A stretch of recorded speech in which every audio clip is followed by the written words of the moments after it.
നമസ്കാരം.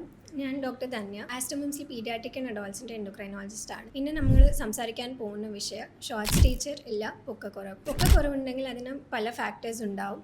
ചിലപ്പോൾ ചരിത്രത്തിൽ എല്ലാവർക്കും പൊക്കക്കുറവായിരിക്കും. Constitutional delay in growth and puberty, അവരുടെ ഫാമിലിയിൽ ആർക്കെങ്കിലും ആദ്യ പൊക്കക്കുറവായിരിക്കും. പിന്നെ ഒരു കൗമാരപ്രായം എത്തിക്കഴിഞ്ഞ ശേഷം പെട്ടെന്ന് നീളം വെക്കുമായിരിക്കും. പോഷകാഹാരങ്ങളിൽ കുറവായിരിക്കും. ഹോർമോൺ ബന്ധപ്പെട്ട പ്രശ്നങ്ങളായിരിക്കും. ഇത്ര നേരത്തിൽ പൊക്ക നോക്കുന്ന കാറ്റ് നല്ലതായിരിക്കും. ഒരു ഹൈറ്റ് വെലോസിറ്റി ഇല്ല, ഒരു 3 മാസം ഇല്ല 6 മാസത്തിൽ എത്ര ഹൈറ്റ് കൂടുന്നത് അത് നോക്കുന്നതാണ് ഇമ്പോർട്ടൻറ്റ്. നിങ്ങളുടെ കുട്ടിയുടെ പൊക്ക കുറവായിട്ട് നിങ്ങൾക്ക് തോന്നുന്നതാണെങ്കിൽ എത്രയും പെട്ടെന്ന് കാണിക്കാൻ പറ്റുമോ അത് നല്ലതാണ്. ഒരു 4 മുതൽ 6 വയസ്സിൽ കാണിക്കുന്നതായിരിക്കും നല്ലത്.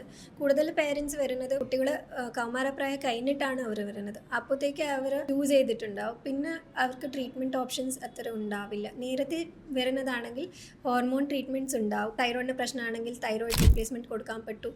ഗ്രോത്ത് ഹോർമോൺ പൊക്ക വെക്കാൻ വേണ്ടിയിട്ടുള്ള ഹോർമോണിൻ്റെ കുറവാണെങ്കിൽ അതിന് treatment growth hormone replacement therapy available ആണ്. എല്ലാ പൊക്ക കുറവുള്ള കുട്ടികൾക്ക് ഞങ്ങൾ അങ്ങനെ ട്രീറ്റ്മെൻറ്റ് കൊടുത്തിട്ട് അവരെ ഹൈറ്റ് മാറ്റാൻ പറ്റില്ല. ഏത് കുട്ടിക്ക് ഗ്രോത്ത് ഹോർമോൺ ഡെഫിഷ്യൻസി വെക്കാനുള്ള ഹോർമോണിൻ്റെ കുറവുണ്ടെങ്കിൽ അതിന് ട്രീറ്റ്മെൻറ്റ് കൊടുക്കാൻ പറ്റും. ഇല്ലെങ്കിൽ വേറെ പല പല കാരണങ്ങളുണ്ട്. ജനറ്റിക് പ്രശ്നങ്ങളുണ്ടെങ്കിൽ അതിൽ ട്രീറ്റ്മെൻറ്റ് കൊടുക്കാൻ പറ്റും. ഇല്ല ജനിച്ചോടനെ മാസം കഴിഞ്ഞിട്ട് പ്രസവിച്ച കുട്ടികൾക്ക് വെയിറ്റ് കുറവാണെങ്കിൽ അതിന് സ്മോൾ ഫോർ ജെസ്റ്റേഷണൽ ഏജ് പറയാം. ആ കുട്ടികൾക്ക് ട്രീറ്റ്മെൻറ്റ് കൊടുത്തിട്ട് ഇത് ഹെൽപ്ഫുള്ളാണ്.